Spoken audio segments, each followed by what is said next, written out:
The more I begin to understand not only our Africa, but the more I begin to understand us as Black people, why is it that we are the most disrespected people on earth, no matter where you find us on this globe? They often wondered why these Black people are so smart and so indestructible. Maybe it's because of that third eye. No, it is the melanin. That's what makes us special. That's what makes us the origin of humanity, which is our motherland. Our motherland, Africa.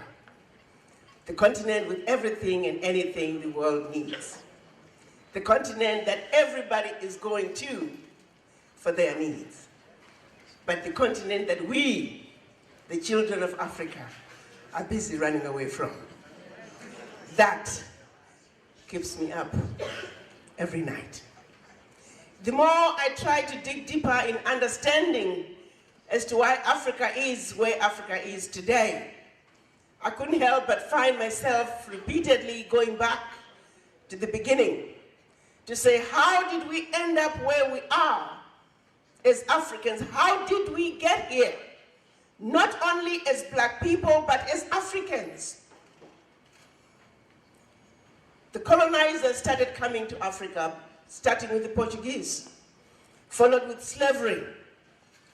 But by 1884, after they had been haphazardly going into our continent, looting from the Africans, pretty soon they started looting from each other the loot that they had looted from the Africans. And before you know it, they were killing each other. And they were getting ready to have a war, a European war on the African soil.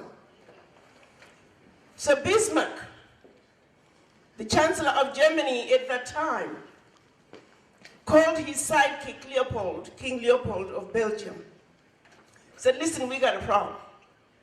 We're getting ready to kill each other and have a European war in Africa. Why don't we call all the colonizers? That was France, Germany, Italy, Spain, Portugal, Belgium, and of course the mighty Britain. Let's all meet in Berlin, Germany, and strategize on how we can organize ourselves so we can effectively see to it that Africa and her children are forever defeated and dominated. They proceeded to chop up our Africa into tiny little countries that we know of today.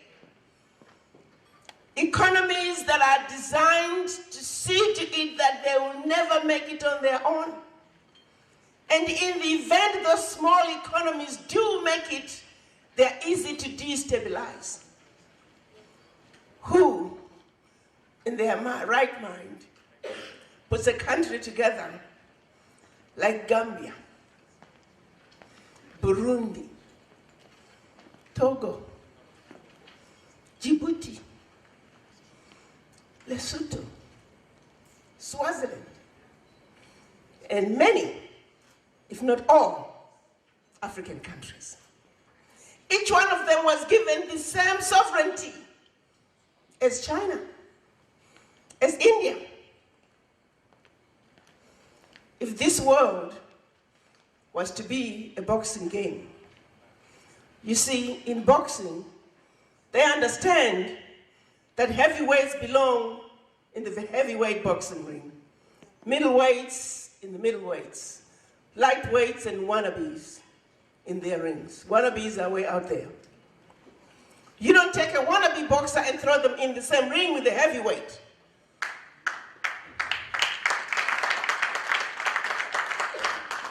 But what's being done to our Africa? Let's start negotiating. It's country against country. Countries, please stand up. Little Gambia stands up. And Gambia is supposed to negotiate with China. Lesotho is supposed to negotiate with India. Swaziland must jump in with the United States. Djibouti, you must go in. You see, the Europeans realized as individual European countries, they can make it. So they came together as the European Union. So they negotiate as a bloc. So yeah, Djibouti, you go in with EU. And when the African countries lose, the world stands back and says, what's wrong with you, African countries? Why aren't you able to manage your people?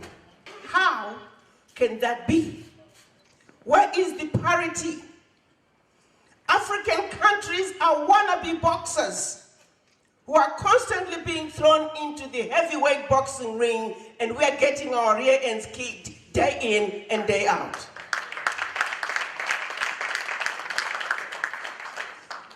(1884), fast forward 2019, nothing has changed. The strategy that was put in place to see to it that Africa and her children are forever defeated and dominated remains alive and well. And yet in our minds we tend to think Berlin Conference is a thing of the past. Well, my brothers and sisters, Berlin Conference is alive and well. And allow me to take it home for you. Have you ever wondered why intra-Africa trade is sitting at 18%? I'll tell you why. We have 43 different currencies on the continent. It's difficult to trade with each other because of the currencies. It's easier for us to exchange with the US dollar, with the euro, than with each other. Why is that, Berlin Conference? It's easier for Mozambique to send Mozambican oil outside Mozambique to Europe and everywhere else, just so Zimbabwe next door can buy it from across the oceans. It's easier for a company that's manufacturing the best ceramic tiles in Africa, in Egypt. That company sends its tiles to Italy, only for the Africans to turn around and buy the same tiles, 20, 30 times the cost. Why is it that we are not trading with each other? It's because, starting in South Africa, there's a road that goes up until maybe 2-3 kilometers from the border with Botswana. And that same road picks up 2-3 kilometers into Botswana. And if only we could connect the two. But Berlin Conference said, no, you're different. You're another country. You can't look at it this way. If we were to connect all the existing power lines in Africa today, we would provide electricity to 30 million more people. And in the process, we would save $20 billion. But the reason we can't connect the power lines, thanks to Berlin Conference. We're different countries. We can cross that border. Why are our children crossing the Mediterranean in search of nothing? It's because little Gambia can only create so many jobs.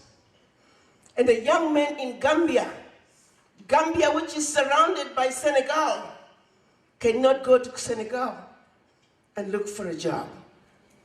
Thanks to the Berlin Conference.